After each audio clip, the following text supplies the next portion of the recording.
Hello guys, welcome back to the channel. Riche. So today I'm gonna discuss a very important case law, Ashbury Railway Carriage and Iron Company Limited versus Riche 1875. So this is the landmark case law. If you are new on this channel, so please subscribe. Have you ever seen a company that make a bicycle and suddenly decide to start making aeroplanes? You did probably think that's weird, but okay. Well, believe it or not, back in the days, the simple idea was at the heart of one of the most important legal case ever. So imagine a company has its own special rule book. It's called Memorandum of Association. This rule book listed everything the company is allowed to do. For example, our companies today, the Ashbury Railway Carriage and Iron Company, had a rule book that said they could build and sell the train parts and act as a general contractors. One day, the company director decided to do something that wasn't their rule book. They signed a contract to build a whole railway line in Belgium. It was a huge project and it was not about the train parts anymore.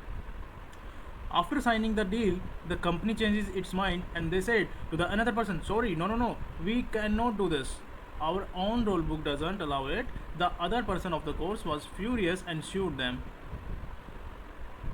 The case went all the way at the highest court. The big question was, can the company legally do bind something and that isn't it's our bad and make the contract valid anyway? The court answers was huge no. They said that a company is like a person, but with a very limited powers. Those powers are strictly defined by its rule book of that company. If the company does something outside of the rule book, that action is completely invalid from the very beginning. It's called the Doctrine of Ultra Vires, beyond its power. So the case law of Ashbury Railway Carriage and Iron Company Limited versus Riche is totally based upon the Doctrine of Ultra Vires. So let's read out the facts of this case. The Ashbury Company Incorporated under the Companies Act 1862 had a Memorandum of Association detailing its objects primarily related to the railway construction and engineering. Its directors entered into a contract to build a railway line in Belgium. Activity note explicitly listed in its memorandum. When the company later repudiated the contract, arguing it was beyond its power, ultra vires, and the other party Riche sued for the breach, and the House of Lords ruled that the contract was ultra vires and therefore void ab initio, void from the beginning. शुरू से ही वो void था. So Lord Carriage stated that a company has a legal capacity strictly limited by its memorandum of association. Any act outside these stated objects is something that the company simply cannot do that, even if all shareholders are agreed. Such an act cannot be ratified and is legally ineffective. That's the doctrine of ultra vires.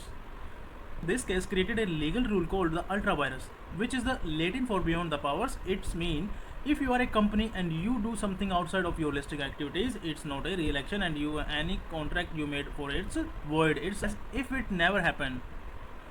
Even though law has changed a lot since then to be more flexible, this case is the reason why a company purpose, its mission statement, is so important.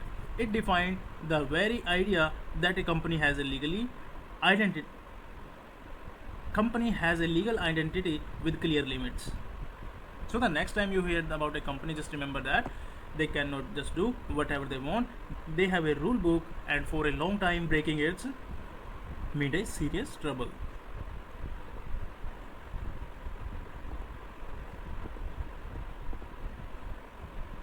So that's total all about that, the Ashbury Railway Carriage and Iron Company Limited versus Riche Doctrine of Ultra Vires.